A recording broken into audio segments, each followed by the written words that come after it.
What does it feel like to be on top of the world? To have the perfect marriage, a loving millionaire husband, and your first child just days away from being in your arms. For Breonna Hayes, it felt like sunshine, until a single manila envelope arrived at her own baby shower. Inside wasn't a congratulations card. It was a stack of legal documents, cold and sterile, with 2 words circled in her husband's handwriting: "Sign here." This isn't just a story of heartbreak. It's a story of devastating betrayal, a web of lies that runs deeper than anyone could imagine, and the terrifying strength a mother finds when she has nothing left to lose. The California sun, a buttery yellow, spilled into the sprawling living room of the Pacific Palisades mansion. It was a day curated for perfection, much like Breonna Hayes' life itself. Floor-to-ceiling windows overlooked a turquoise infinity pool that seemed to melt into the vast expanse of the Pacific Ocean. Inside the decor was a symphony of cream gold and a gentle powder blue, the theme for the baby shower. Her baby shower. At 32, Breonna was living a life most people only saw in magazines. She radiated a serene glow, her hands instinctively cradling the taut swell of her stomach, where their son, kicked with impatient energy. She was 38 weeks along a vessel of life and love, and today was the celebration of that miracle. Her husband, Harrison Cole, was the architect of this gilded world. A tech mogul who had shot to fame with his company, Innovatech Solutions. He was sharp, devastatingly handsome, and possessed a charisma that could bend rooms to his will. He'd just turned 40, and was at the peak of his power. This baby, he'd told her, was the final piece. The legacy. As her friends, the wives of other tech giants and venture capitalists, laughed and opened gifts, a tiny cashmere sweater from Burberry, a silver rattle from Tiffany's Breonna, scanned the room for him. Harrison had promised to be there. He'd been distant lately, consumed by a new project he called Project Chimera, but he had sworn he wouldn't miss this. "He's probably just on a call, honey," her best friend Chloe whispered, squeezing her hand. Chloe, a razor-sharp family law attorney, had a sixth sense for trouble. But even she seemed lulled by the day's perfection. Just then the polished glass front door opened. It wasn't Harrison. It was a courier holding a slim, stiff manila envelope. He looked uncomfortable, a stark contrast to the opulence around him. "Delivery for Mrs. Breonna Cole," he said, his voice flat. Breonna frowned. "I wasn't expecting anything." She took the envelope, her name typed in a cold, impersonal font. It felt strangely heavy. She excused herself, moving toward the quiet solitude of Harrison's home office, a room of dark mahogany and smoked glass that always smelled faintly of his expensive cologne. Her fingers trembled slightly as she tore the seal. Inside wasn't a document from Innovatech. It wasn't a contract or a deed. It was a petition for dissolution of marriage. The words swam before her eyes, blurring into an incoherent mess of legal jargon. Her breath hitched. This had to be a mistake, a cruel, elaborate prank. She scrolled down the page, her heart hammering against her ribs. Petitioner Harrison Cole. Respondent Breonna Hayes. Grounds for divorce, irreconcilable differences. Her world tilted on its axis. Irreconcilable differences. They had just finalized the nursery. They had picked a name, Leo. Last week, he had kissed her stomach and told the baby he couldn't wait to teach him how to sail. Tucked behind the petition was a single folded sheet of Harrison's personal stationery. There was no letter, no explanation, no apology. Just a note scrawled in his familiar, decisive handwriting, the same handwriting that signed multi-million-dollar deals. Briona, my attorneys have enclosed a settlement offer. It is more than generous. I suggest you accept it. Do not contest this. Sign here. An arrow pointed to a signature line on the settlement agreement, and beneath it, a final gut-wrenching sentence. I have moved on. I expect you to do the same. A wave of nausea and dizziness washed over her. She gripped the edge of the desk, her knuckles white. Her phone buzzed on the desk. A text from Harrison. She fumbled to open it, praying for an explanation for him to say it was all a terrible error. The message contained only a single sentence. It wasn't for her. It was a screenshot of a flight confirmation. 2 first-class tickets to Bora Bora, departing from LAX in 3 hours. The passengers listed were Harrison Cole and Isabella Rossi. Isabella Rossi, a name that struck Briona like a physical blow.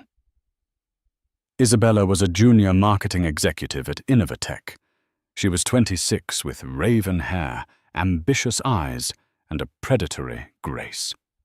Briona had met her at a company gala a few months ago and had felt a prickle of unease, a feeling she had dismissed as hormonal paranoia. Now that paranoia curdled into a horrifying certainty.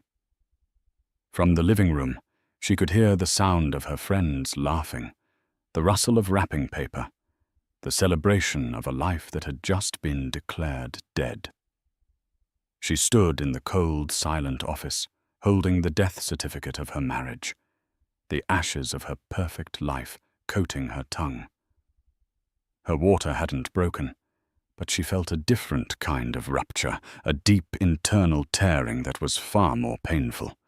The baby kicked a frantic, desperate rhythm as if he knew, as if he could feel his mother's world and his own imploding before he had even taken his first breath.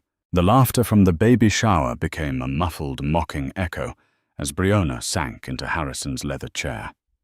The scent of his cologne, once a comfort, now felt like poison gas suffocating her.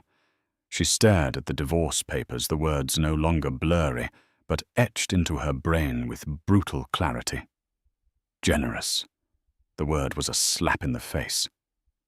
The settlement offered her a one-time payment of $5 million and the downtown condo they kept for occasional city nights.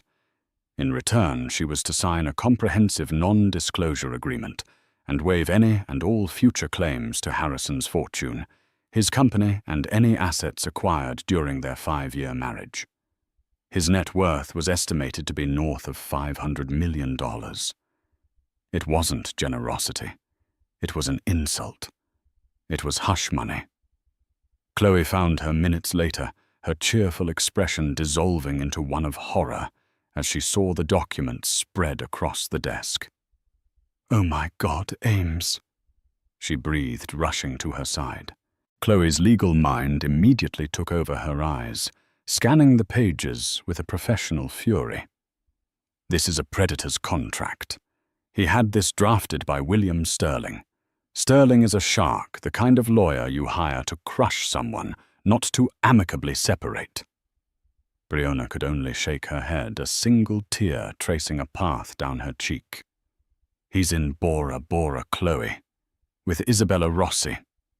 The name hung in the air. Chloe's face hardened. That viper.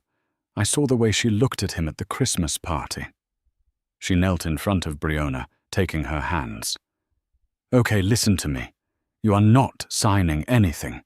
Do you hear me? Not a single thing. We are going to fight this. But the fight felt galaxies away. The first battle was simply surviving the next hour. The baby shower had to be ended, with a composure she didn't know she possessed. Briona walked back into the living room, a brittle smile plastered on her face. She thanked everyone for coming, blaming a sudden onset of fatigue, a common ailment in the final weeks of pregnancy. Her friends, sensing a shift in the atmosphere, but oblivious to its cataclysmic cause, packed up the gifts and left with sympathetic smiles and well-wishes for the birth. As the last car pulled away, the silence in the sprawling mansion was absolute and terrifying. The meticulously arranged presents, the half-eaten cake, the blue balloons bobbing gently against the ceiling, they were all artifacts from a life that no longer existed. Harrison returned 3 days later, tanned and utterly unapologetic. He walked into the house as if he were a visitor, his eyes cool and distant. Isabella was not with him, but her victory clung to him like a cheap perfume. "Did you get the papers?" he asked, not as a husband, but as a CEO, confirming receipt of a memo. Briona stood in the foyer, her hands on her belly, a silent guardian of the son he had so easily discarded. "How could you, Harrison, at my baby shower?" "Our son is due any day." He had the audacity to look annoyed. "I wanted it to be clean, Briona. A swift, decisive action. Dragging it out would be more painful. I'm being efficient." Efficient? The word was so cold, so transactional it stole her breath. "We are not a business deal. You're dissolving, Harrison. This is our life, our family. The life we had is over," he said, his voice flat. "Isabella and I are in love. I'm starting a new life. I thought you of all people would understand the need for a strategic pivot."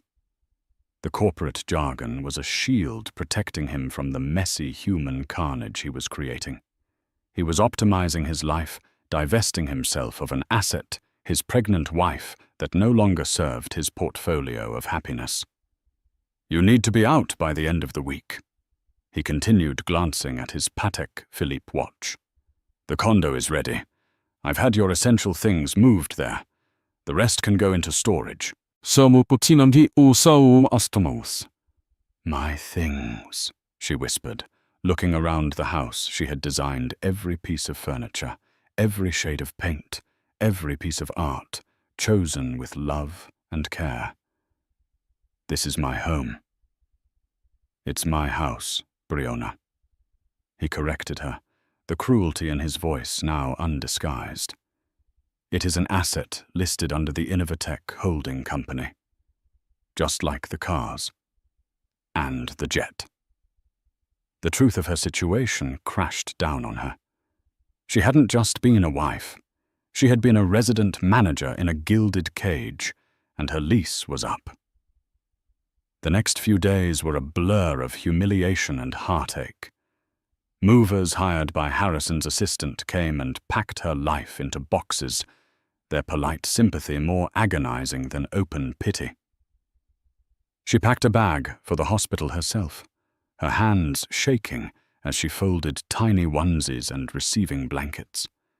She dismantled the nursery piece by piece, taking the crib, the changing table, and the rocking chair they had assembled together just a month before. That was the moment she finally broke, sobbing over a piece of unfinished wood, the ghost of his laughter echoing in her ears.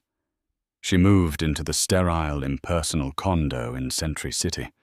It was luxurious, with stunning views of the city lights, but it was cold and empty, a high-tech prison. There were no memories here, no echoes of love. Just the hum of the climate control and the oppressive weight of her new reality. She was alone, 38.5 weeks pregnant, and about to face the biggest challenge of her life, while the man who had promised to be by her side was building a new life on the ruins of hers. That night, lying in an unfamiliar bed, she felt the first sharp twinge of a contraction. It was not time, not yet. It was just her body and her baby reacting to the immense stress. But it was a warning. The clock was ticking. The first meeting in Chloe's downtown LA office was like stepping out of a fog and into a war room. The space was sleek, modern, and intimidating, lined with legal books that seemed to stand as soldiers at attention. Chloe in her element was no longer just a comforting friend. She was a commander, a strategist, her mind already mapping out the battlefield. "Okay," Chloe said, sliding a bottle of water towards Briona. "First things first. His offer is garbage, and we're treating it as such. We're rejecting it outright. William Sterling expects you to be a weeping, hysterical mess who will take the money and run. We are not going to give him that satisfaction." Briona nodded, a flicker of strength igniting within her. "He called me an asset he was divesting. He wants efficiency. Let's show him what inefficiency looks like." "That's my girl." Chloe grinned, a fierce, protective light in her eyes. "Now, under California law, this is a community property state. That means anything earned or acquired during the marriage is considered 50-50. His claim that the house and other assets are under a corporate holding doesn't just make it his. We're going to argue that you, as his wife and partner, contributed to that success. You hosted the dinners, you charmed the investors, you created the stable home environment that allowed him to build his empire. Your contribution was non-monetary, but it has immense value." Chloe began to type furiously, a plan forming in real time. "We are filing a counter-petition immediately. We will demand a temporary restraining order to freeze all major assets. He won't be able to move money, sell stock, or transfer property without a court order. That will get his attention." She continued. "Next, we demand a forensic accounting of all his assets, personal and corporate. Harrison is smart. He's probably been planning this for months, moving money around, setting up shell corporations trying to hide his true worth. We need to find every single dollar." The process was grueling. The next 2 weeks were a blur of legal documents, financial statements, and long, draining meetings. Briona, her body heavy and weary, waddled into depositions and mediations, forcing herself to remain calm and composed, as Harrison's lawyer, William Sterling, tried to paint her as a gold-digging trophy wife. Harrison attended only when legally compelled, his presence sucking the air from the room. He refused to look at Briona, directing all his comments to Sterling. He portrayed their marriage as a simple arrangement, where he provided a lifestyle, and she existed. He claimed her interior design career had been a mere hobby he had funded. "Mrs. Cole has not worked a day in our marriage," Sterling argued, in one meeting his voice dripping with condescension. "She has lived a life of extreme privilege, funded entirely by Mr. Cole's genius and hard work." "I was his partner," Briona stated, her voice shaking but firm. "I managed our homes. I organized the events that secured him millions in venture capital. I gave up my own burgeoning design firm to support his vision. A vision that has paid for your couture wardrobe and your Escalade, I presume." Sterling sneered. It was a low blow designed to rattle her, but Chloe was ready. "A vision, Mr. Sterling," Chloe cut in, her voice like ice, "that was built on the foundation of a stable marriage my client, Cole, provided. A marriage Mr. Cole has chosen to detonate with a 26-year-old subordinate days before his wife is due to give birth to his first and only child. Let's not pretend this is about anything other than your client's sordid affair and his attempt to financially punish the woman who is carrying his heir." The shot hit its mark. Sterling stiffened, and even Harrison flinched. Meanwhile, Isabella Rossi was not staying in the shadows. She was a ghost haunting Briona's every waking moment. Her Instagram account, once private, was now public. There were pictures of her and Harrison on a yacht in Marina del Rey, clinking champagne glasses. A picture of her wearing a diamond tennis bracelet that Briona recognized as one she had admired weeks ago. The most painful post was a picture of Isabella's hand, now adorned with a massive canary diamond ring resting on the steering wheel of Harrison's Aston Martin. The caption read, "The future is bright." She had effectively moved into Briona's life before the bed was even cold. Friends, or people Briona had thought were friends, sent her screenshots, their messages dripping with pity. "Have you seen this? I'm so sorry, Briona." Each message was another twist of the knife. Chloe hired a forensic accountant, a gruff, no-nonsense man named Robert Fisher, who began to dig. His initial findings were troubling. "He's good," Robert told them over a conference call. "There are layers of LLCs and offshore accounts in the Cayman Islands. It's a maze. He's been siphoning money from Innovatech into these accounts for at least a year, probably under the guise of R&D or acquisitions. He was planning his exit strategy long before he told you." The premeditation was what hurt the most. This wasn't a sudden infatuation. It was a calculated long-term plan. While she was picking out cribs, he was consulting with lawyers and accountants, dismantling their life in secret. As her due date loomed, the pressure mounted. The stress was causing Braxton Hicks' contractions to become more frequent and intense. Her doctor warned her to rest to avoid any undue anxiety. It was an impossible request. Her entire world was a source of anxiety. One evening, as she sat alone in the condo, sorting through the baby clothes, she'd managed to salvage a wave of despair washed over her. She was facing the fight of her life for her future and her sons against a man she once loved, a man who now saw her as nothing more than a line item on a balance sheet. He had the money, the power, and a team of ruthless lawyers. All she had was Chloe, a mountain of evidence to uncover, and the tiny, innocent life kicking inside her. It didn't feel like a fair fight. But as she folded a tiny pair of blue socks, her resolve hardened into steel. She wasn't just fighting for herself anymore. She was fighting for Leo. And for him, she would become a warrior. The first real contraction hit her at 2 a.m. It was a searing, all-encompassing pain that ripped her from a restless sleep. She gasped, clutching her belly as her entire body tensed. This was it. There was no mistaking the raw power of it. For a frantic moment, pure panic seized her. She was alone. The person who was supposed to be holding her hand, timing her contractions and telling her to breathe, was thousands of miles away psychologically, if not physically. Her hands shaking, she called Chloe, her voice a strained whisper. "It's time."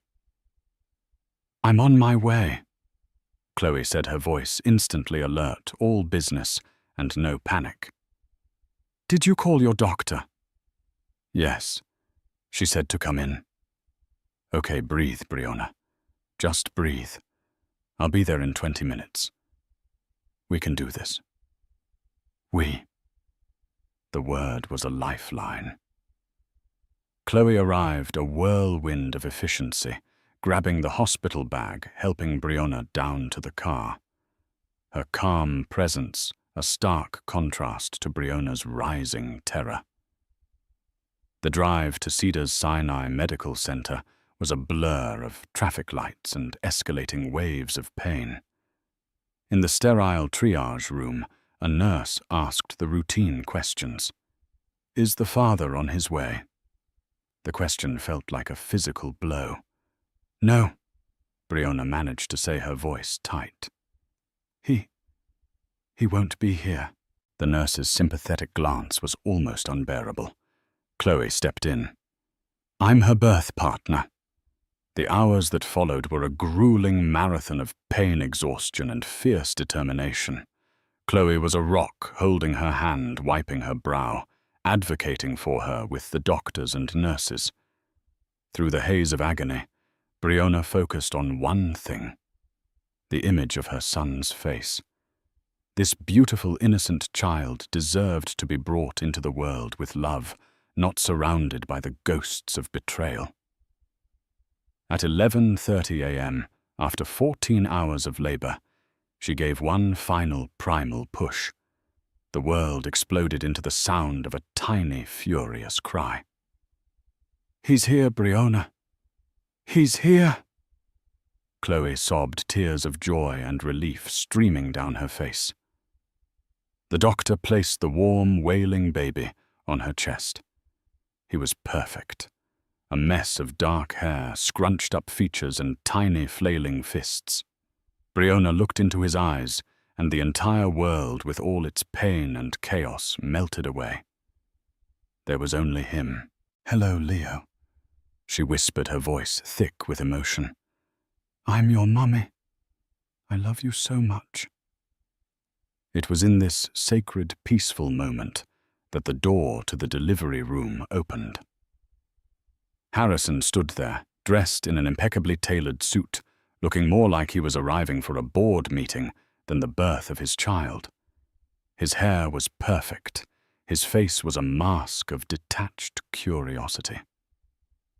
Standing just behind him in the hallway, Briona caught a glimpse of Isabella, who quickly ducked out of sight. She had driven him here.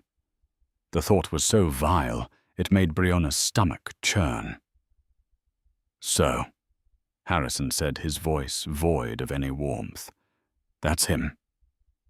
Chloe stepped forward, her body a physical barrier between him and the bed. "You have a hell of a nerve showing up now." "He's my son. I have a right to be here," Harrison stated, his eyes flicking to the baby, then to the chart at the foot of the bed. "What's his name?" "Leo Michael Hayes." Briona said, her voice quiet but unyielding. Michael was her father's name. Hayes was her name. Harrison's jaw tightened. "His last name is Cole. He is a Cole. You forfeited the right to make those decisions when you served me divorce papers at my baby shower." Briona shot back, a protective fire surging through her. "His legal name is Hayes. When he is old enough, he can decide for himself if he wants the name of the man who abandoned him before he was even born." The tension in the room was thick enough to cut with a scalpel. The nurses looked on, deeply uncomfortable.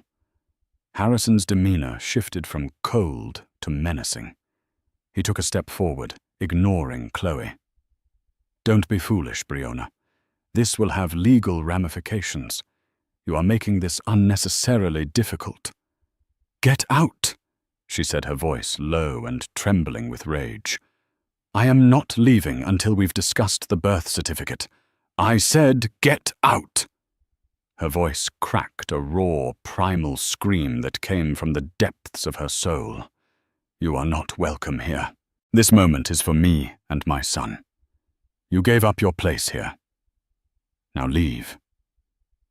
For the first time, a flicker of something shock, maybe even a sliver of shame, crossed Harrison's face.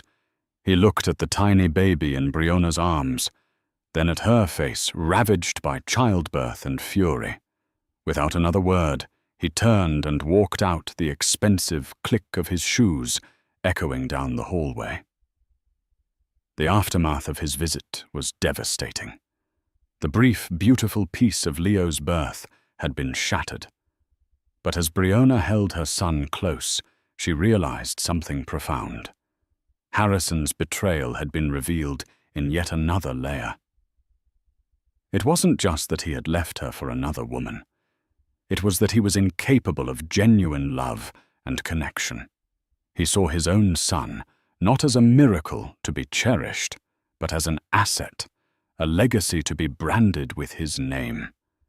His visit wasn't about meeting his child. It was a power play, an attempt to assert control. Later that day, a hospital social worker came to her room. "Mrs. Cole," she began hesitantly, "your husband's attorney, a Mr. Sterling, has been in contact with hospital administration. He is asserting Mr. Cole's paternal rights. and is contesting the last name on the birth registration forms. The audacity was breathtaking. He hadn't held his son. He hadn't asked if she was okay, but he had already sicked his lawyer on her. "Tell Mr. Sterling," Briona said, her voice dangerously calm as she rocked her sleeping son, "that he and his client have just started a war they are not prepared to win." She was no longer just a wronged wife. She was a mother, a lioness protecting her cub, and Harrison Cole was about to find out just how sharp her claws could be. The weeks following Leo's birth were a surreal blend of tender, sleepless nights and aggressive legal skirmishes. The fight over Leo's last name became the first major battleground.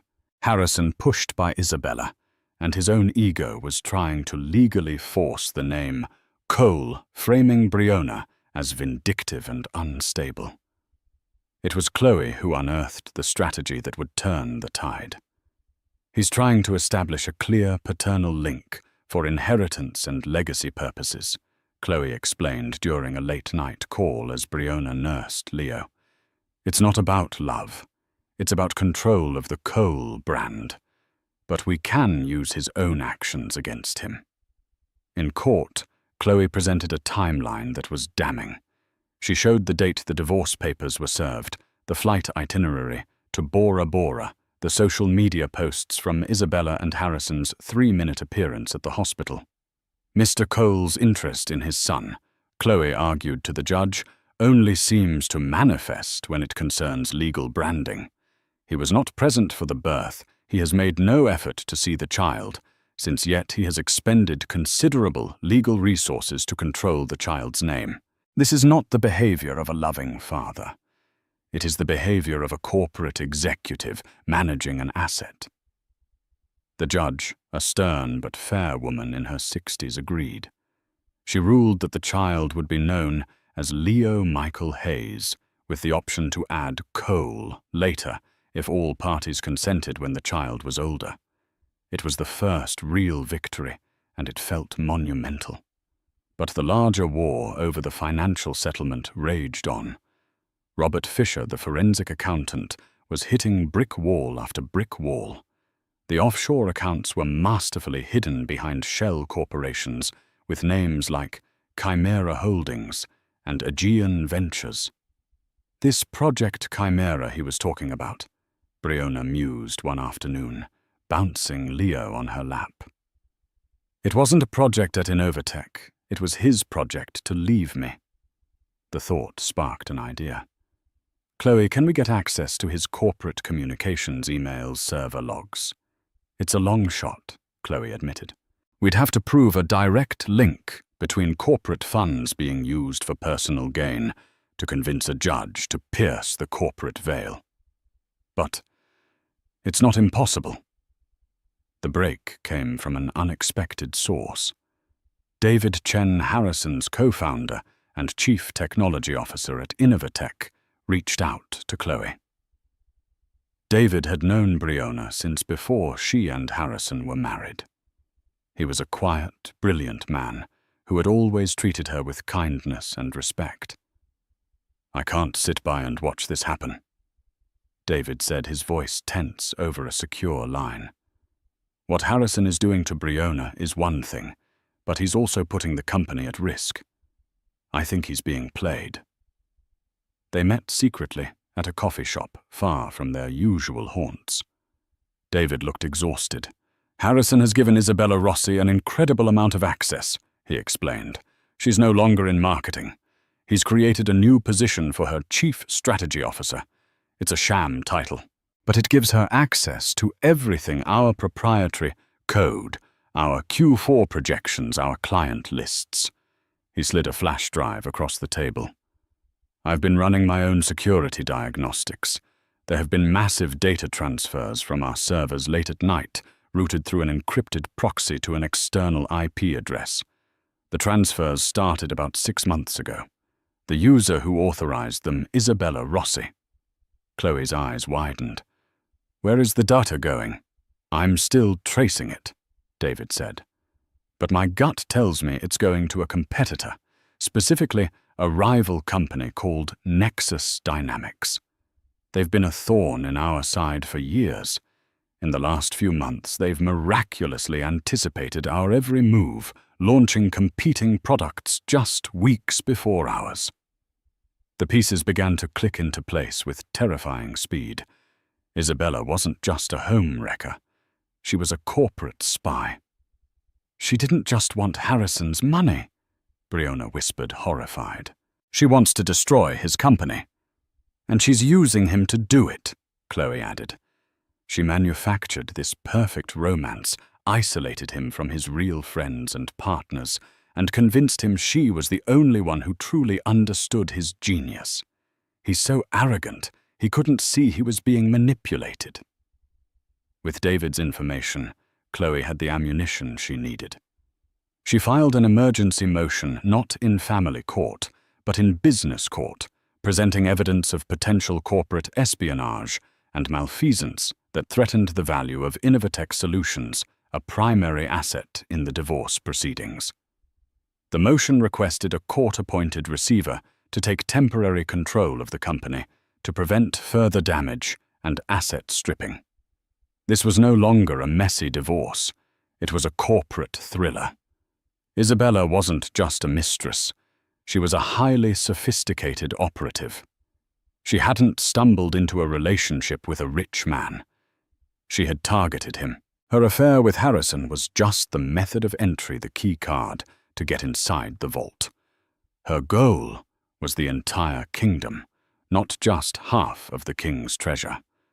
The night before the hearing, Briona looked at the evidence they had compiled: server logs, financial transfers, David's sworn affidavit.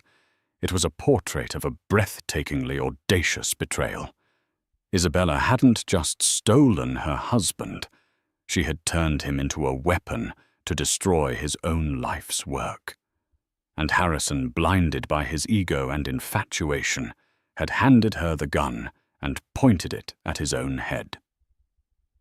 The next day in court, they wouldn't just be fighting for a fair settlement. They would be exposing a conspiracy that would bring Harrison Cole's entire empire crashing down. The courtroom was a sterile, cold environment, a world away from the warm, sunlit home Briona once shared with Harrison. But for the first time since this nightmare began, she didn't feel like a victim. She felt like a general on the verge of a decisive victory. Harrison and William Sterling sat at the opposing table, looking supremely confident. They clearly believed this was just another legal maneuver, a desperate attempt by Briona to gain leverage.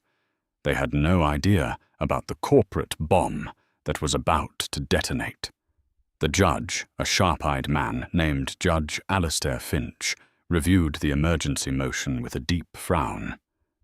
"Ms. Davies," he said to Chloe, "these are extraordinarily serious allegations. You are alleging active corporate espionage that directly impacts the marital assets in question."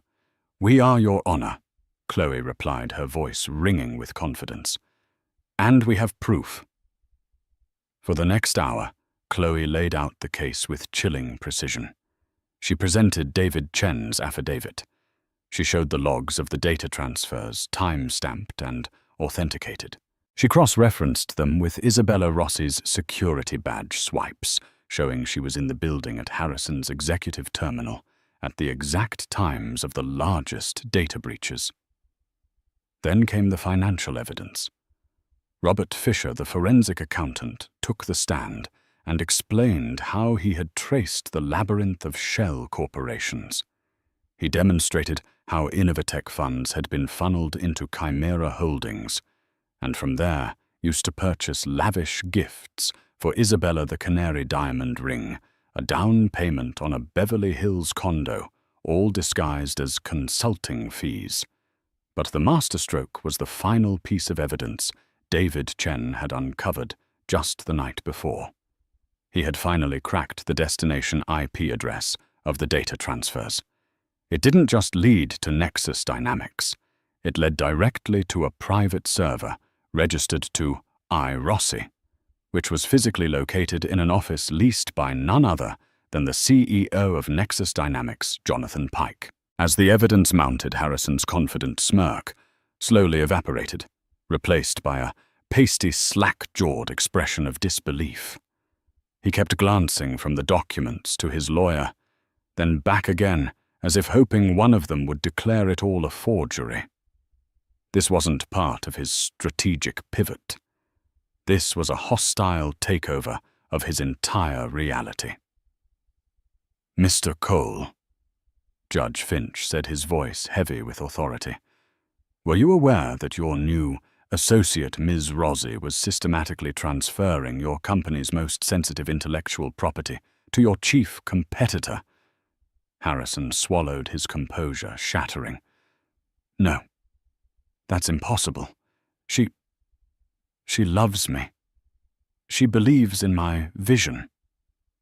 "It appears Ms. Rossi's vision," the judge retorted dryly, "involved a significant transfer of your assets into her own."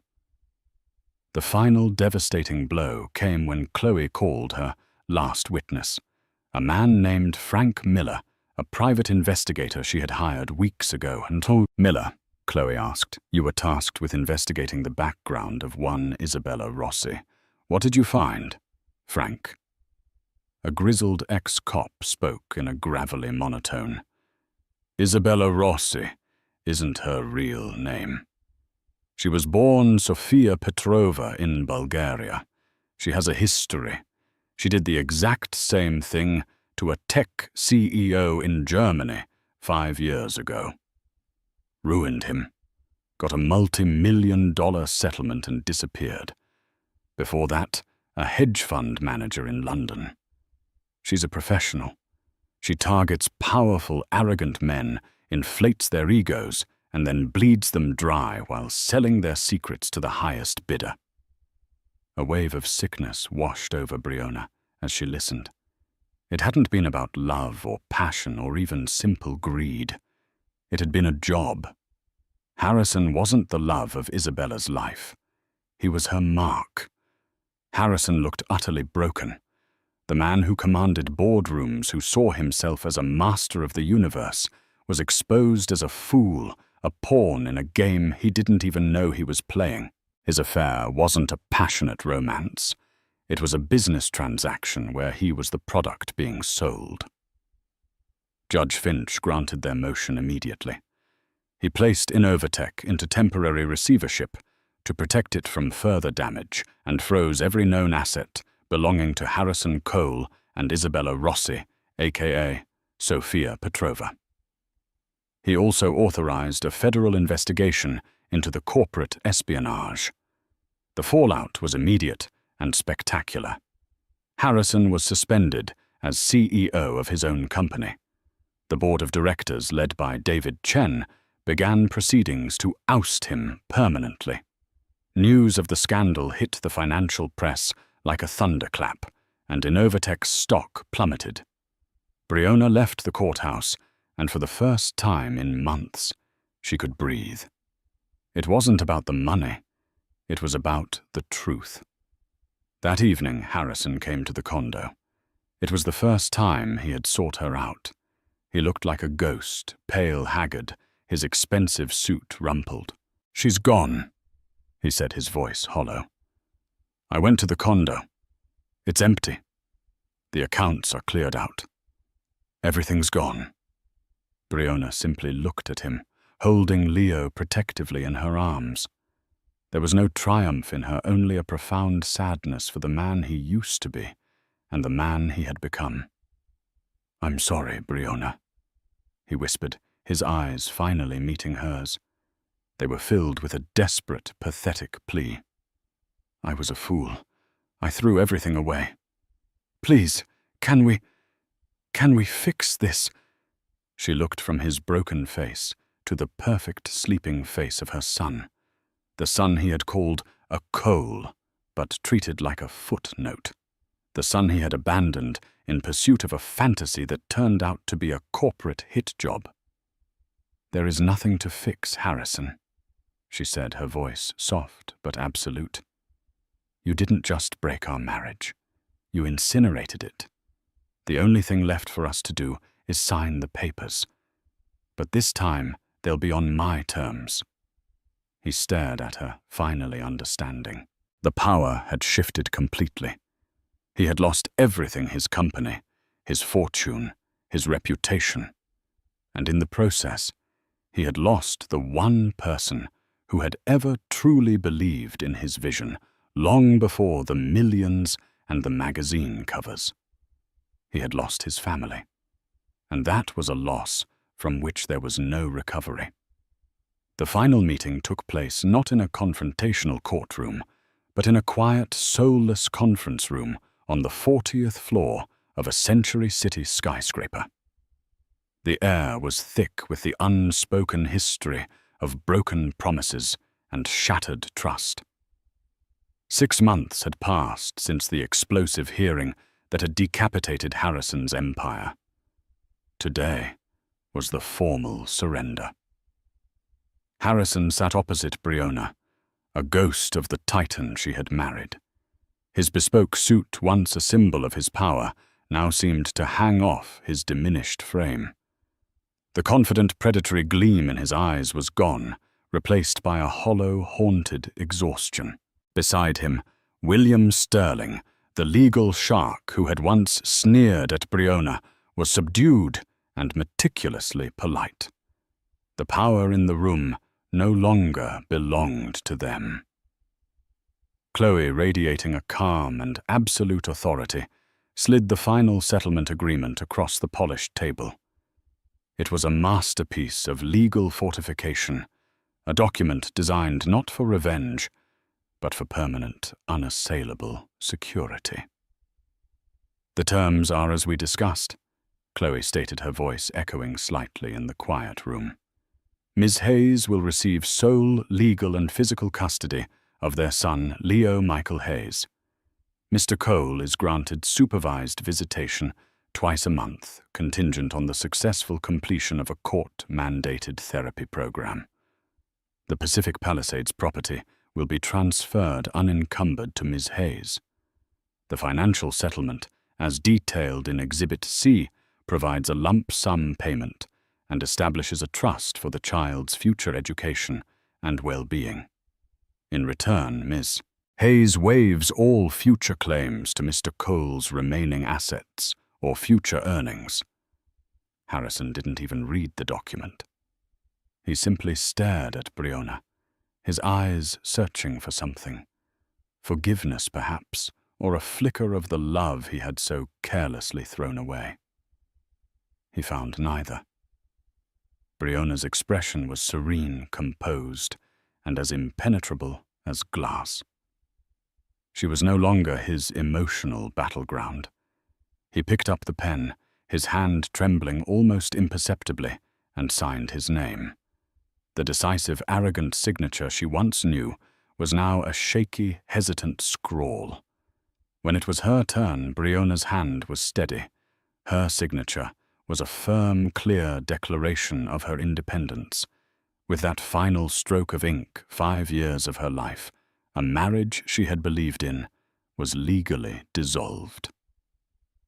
There was no triumph in the moment, only a profound and quiet relief, the feeling of a heavy, suffocating weight finally being lifted from her chest. The first day she walked back into the Pacific Palisades mansion as its sole owner was the hardest. The house, once a symbol of her dreams, felt haunted. Every room held a memory, every surface a ghost of a life that had been a lie. She could almost smell the faint, lingering scent of his cologne in the office, see the phantom of Isabella's triumphant smile in the reflection of the floor-to-ceiling windows. Her first act was not to unpack, but to cleanse. She threw open every window and door, letting the salty Pacific breeze rush through the cavernous rooms as if to physically blow away the residue of betrayal. The next day the contractors arrived. The transformation was radical and therapeutic. The dark, masculine mahogany office, the epicenter of her world's collapse, was the first to be gutted. It was reborn as Leo's playroom, the walls painted a cheerful, sunny yellow. An artist was hired to paint a whimsical mural of gentle sea creatures, otters holding hands and smiling whales across the largest wall. The cold, minimalist living room, with its untouchable white sofas designed for impressing guests, was remade into a warm, inviting family space. She chose a deep blue, comfortable sectional sofa. You could actually sink into soft rugs where a baby could crawl and low, sturdy tables. She filled the shelves not with abstract sculptures, but with framed photographs, Leo's toothless grin, Chloe holding him at the hospital pictures of her own parents. She was reclaiming the space, infusing it with authentic life and love. A year flew by in a beautiful blur of motherhood's milestones. It was a year of firsts. Leo's first crawl across the new soft rug. His first word, Mama. A sound that filled her with more joy than any diamond bracelet ever had. His first wobbly steps, taken on the lawn overlooking the ocean.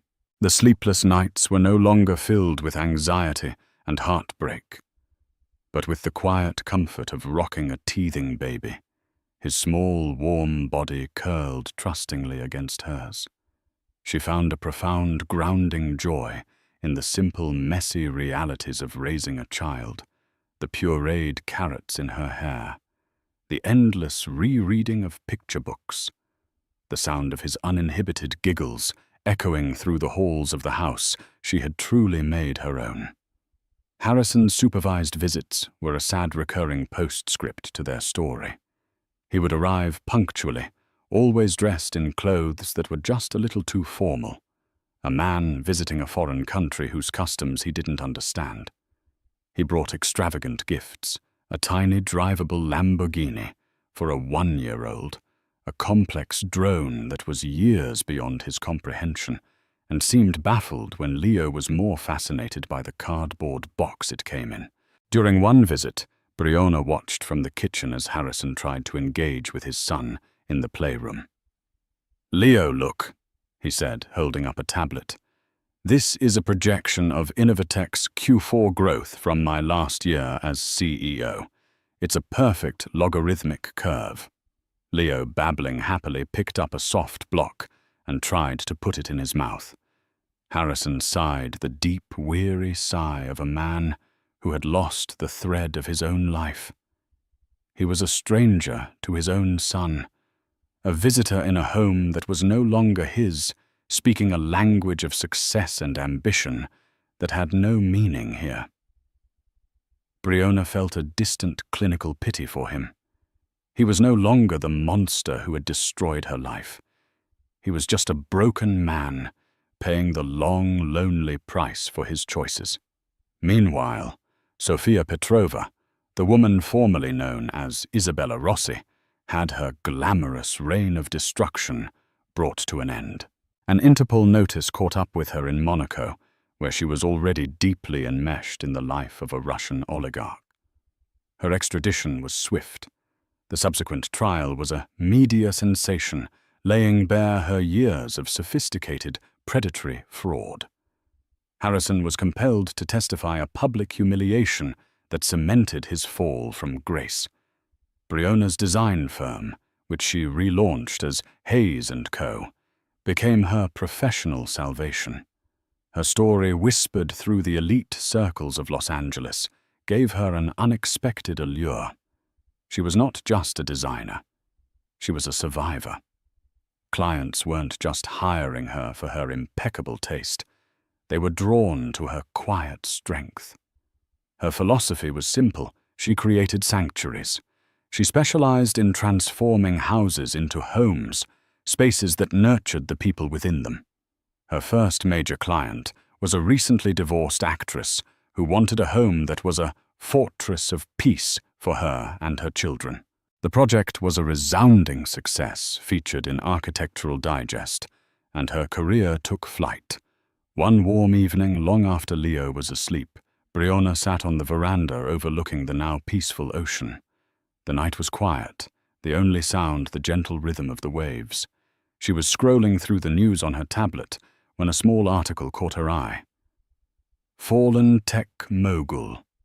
Harrison Cole announces new life coaching venture, promises to teach secrets of resilient success. A slow, genuine smile spread across her face. There was no anger, no bitterness, not even a flicker of schadenfreude. There was only the vast, peaceful emptiness of indifference. The man in that article was a character from a book she had read a long time ago, a story about someone else. His new venture, a desperate attempt to rebrand his monumental failure as a lesson in resilience, was so profoundly ironic, it was almost poetic. She put the tablet down and walked to Leo's room. He was asleep in his crib, his small chest rising and falling in a steady rhythm. One hand curled around a worn teddy bear. The moonlight streamed through the window, illuminating his perfect, peaceful face. In that moment, the full measure of her new reality settled over her. She had been betrayed in the most brutal way imaginable. She had lost a husband, a marriage, and the life she had thought was hers. But in the ashes of that life, she had discovered a strength she never knew she possessed. She had built a new world from scratch, a world filled with authentic joy, purpose, and the overwhelming, unconditional love of her son. Harrison, with all his millions and his ambition, was the poorest man she knew. She standing here in her sanctuary, with her thriving business and her beautiful boy, was the richest woman in the world. She had everything that truly mattered. She was finally, truly home. Briona's story is a harrowing reminder that the most devastating betrayals often come from the people we trust the most. It's a story about the illusion of a perfect life and the terrifying reality that can hide just beneath the surface. But more than that, it's a powerful testament to the resilience of the human spirit and the unshakable strength of a mother's love. She didn't just survive. She rebuilt her world, stronger and more beautiful than before, on her own terms. What would you have done in Briona's position? Could you find the strength to fight back when your world imploded just days before giving birth? We all face battles in our lives, and stories like this remind us of the power we hold within ourselves.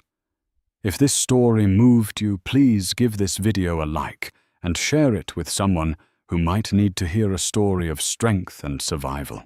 And don't forget to subscribe to our channel and hit the notification bell for more real-life stories that will leave you speechless. Thank you for listening.